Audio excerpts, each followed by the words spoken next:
बिस्मिल्लाहिर्रहमानिर्रहीम। अस्सलाम वालेकुम। द विजन न्यूज़ के साथ मैं हूं फौजिया मुस्तफ़ा। नाज़रीन, स्पीकर कौमी असम्बली अयाज सादिक ने हुकूमत और अपोजिशन की मुज़ाकराती कमेटियों का चौथा इजलास तलब कर लिया। लेकिन सवाल ये है कि मुज़ाकरात होंगे किन के दरमियान, क्योंकि पाकिस्तान तहरीक इंसाफ की जानिब से गुज़िश्ता रोज मुज़ाकरात खत्म करने का ऐलान कर दिया गया था। चेयरमैन पीटीआई बैरिस्टर गौहर ने कहा कि हुकूमत की गैर संजीदगी की वजह से हम ये मुज़ाकरात खत्म कर रहे हैं। इस हवाले से हुकूमती मुज़ाकराती कमेटी के तर्जुमान इरफान सिद्दीकी ने कहा कि हुकूमत की जानिब से मुज़ाकरात जारी हैं। उनका कहना था कि अगर पीटीआई ये मुज़ाकरात खत्म करना चाहती है तो हमें ये बात लिख कर दे। इरफान सिद्दीकी साहब ने कहा कि जुडिशल कमीशन से मुतालिक कमेटी ने ताहाल कोई फैसला नहीं किया। उन्होंने ये भी कहा कि अपोजिशन ने अपने तहरीरी मुतालबात देने में 42 रोज लगाए और हमसे जुडिशल कमीशन के क़याम के लिए सिर्फ 7 रोज हमें दिए गए। उन्होंने कहा कि 5 रोज मजीद इंतजार न करने की मंतक हमें बिल्कुल भी समझ नहीं आ रही। नाज़रीन, हुकूमत और पीटीआई के दरमियान इससे कबल मुज़ाकरात के 3 दौर रह चुके हैं। तहरीक इंसाफ ने तीसरे इजलास में अपने मुतालबात तहरीरी तौर पर पेश किए थे, लेकिन दोनों जानिब से पहले दिन से ही ऐसा कोई तासुर नहीं दिया गया कि जिससे ये अंदाजा हो कि मुज़ाकरात किसी भी सूरत कामयाब होंगे, क्योंकि मुज़ाकरात के लिए बुनियादी असूल यही होता है कि एतमाद साजी कायम की जाए। हुकूमत और तहरीक इंसाफ के दरमियान मुज़ाकरात के पहले दौर से लेकर अब तक हुकूमत की जानिब से एक भी ऐसा कदम नहीं उठाया गया जिससे हम ये कह सकें कि एतमाद साजी का नाम दें। हुकूमत की जानिब से पहले ये कहा गया कि मुतालबात तहरीरी तौर पर पेश किए जाएं, और जब पीटीआई की जानिब से तहरीरी मुतालबात सामने आए तो सीनियर सियासतदान और वज़ीर आज़म कमशीर राना सनाउल्लाह ने कहा कि हमारी बसात के मुताबिक हमसे डिमांड की जाए। अब सवाल ये है कि क्या वाकई हुकूमत बेबस है, और अगर ऐसा है तो पहले मुज़ाकरात की पेशकश क्यों की गई? हुकूमती मुज़ाकराती कमेटी की जानिब से मुज़ाकरात के हवाले से बातचीत तो की गई, लेकिन कोई भी हतमी जवाब, जुडिशल कमीशन के बारे में कोई भी हतमी जवाब नहीं दिया गया, और इस वजह से ही तहरीक इंसाफ की जानिब से मुज़ाकरात कॉल ऑफ किए गए। इस सारी सूरत हाल के बाद चंद सवालात जन्म ले रहे हैं। पहला सवाल ये है कि मुज़ाकरात की नाकामी का असल जिम्मेदार कौन है? पीटीआई की जानिब से अगर मुज़ाकरात खत्म किए गए हैं तो उनके पास मुज़ाकरात के अलावा अपनी बात मनवाने का कोई दूसरा ऑप्शन कौन सा है? बानी पीटीआई से मुलाकात ना करवाना, जुडिशल कमीशन तश्कील ना देना, और पीटीआई मुज़ाकराती कमेटी के रहनुमा साहबजादा हामिद रजा के घर और मदरसे पर छापा, क्या मुज़ाकरात खत्म करने के पीछे यही वजूहात हैं, या असल बात अभी तक मंजर आम पर नहीं आई? ये तो थी मुज़ाकरात के हवाले से पेशरफ्त। दूसरी जानिब ऐवान एक बार फिर मछली मंडी बन गया।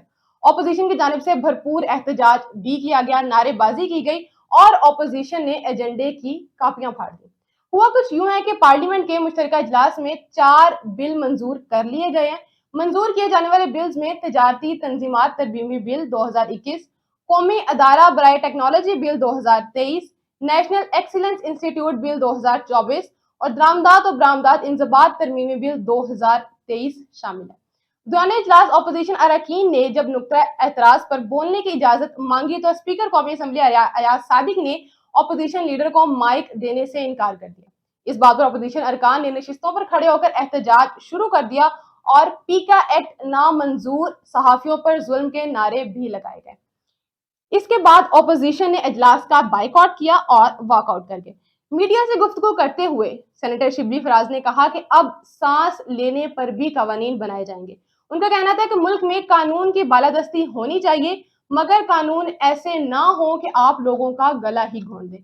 उन्होंने कहा कि हुकूमत काले कानून बना रही है। उन्होंने जो कहा, आइए आपको दिखाते हैं। किया जाए, किस तरह से लोगों की मूवमेंट को रोका जाए, किस तरह से एहतजाज किया जाए, किस तरह से लोगों की मूवमेंट को रोका जाए, किस तरह से एहतजाज का तरीका।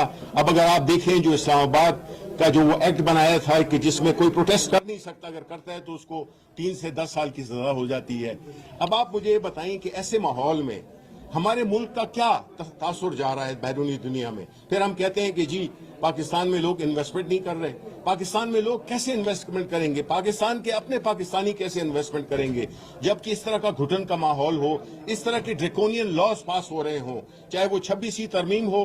पहले तो ये होता था कि लोग अदालतों के पास जाते थे इंसाफ मांगने के लिए, उसको भी बिल्कुल उन हुकूक को भी सलब कर दिया गया है। जिस तरह से मुकदमात चल रहे हैं, जिस तरह से FIR हो रही हैं, ये बिल्कुल एक मजाक बन चुका है। اور ہم سمجھتے ہیں پاکستانی جس میں کہ ہمارا مستقبل پاکستان میں جڑا ہوا ہے، نہ ہمارے لیڈرشپ عمران خان نہ ہمارے ساتھی، ہمارے اثاثے اس ملک میں ہیں، ہم اپنا مستقبل اسی ملک میں دیکھیں گے، جبکہ دوسری میجورٹی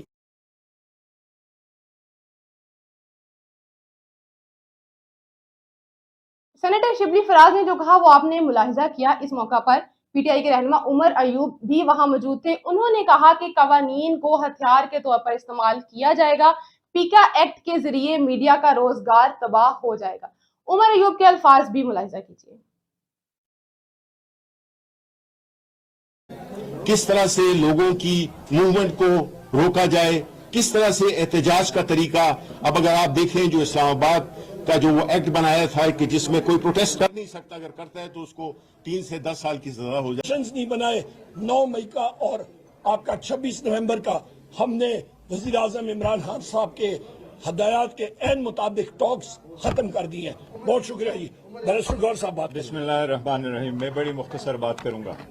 دیکھو، پارلیمان کو کہتے ہیں، پارلیمنٹ کو، کہ یہ مدر آف آل انسٹیٹیوشنز ہے۔ پارلیمان وہ ادارہ ہوتا ہے جو پورے عوام اور لوگوں کے لیے ان کی بنیادی حقوق کی قانون سازی کرتی ہے، اور یہاں سے توقع کی جاتی ہے کہ جو بھی قانون سازی ہو وہ آئین اور قانون کے مطابق ہو۔ ہم کہتے چلے آ رہے ہیں کہ حکومت اس کو بھی متنازع کر رہی ہے، باوجود اس کے کہ یہ فارم 47 کے ہیں، لیکن جو طریقہ کار اڈاپٹ کیا گیا ہے وہ آئین اور قانون سے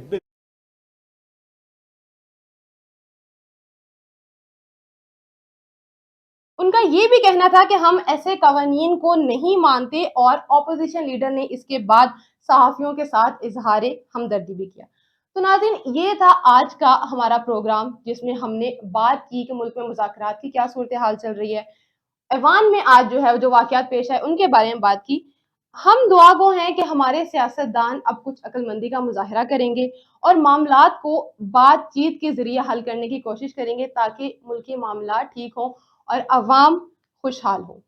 ناظرین، اب مجھے دیجیے اجازت، آپ نے رکھنا اپنا ڈھیر سارا خیال۔ اللہ حافظ۔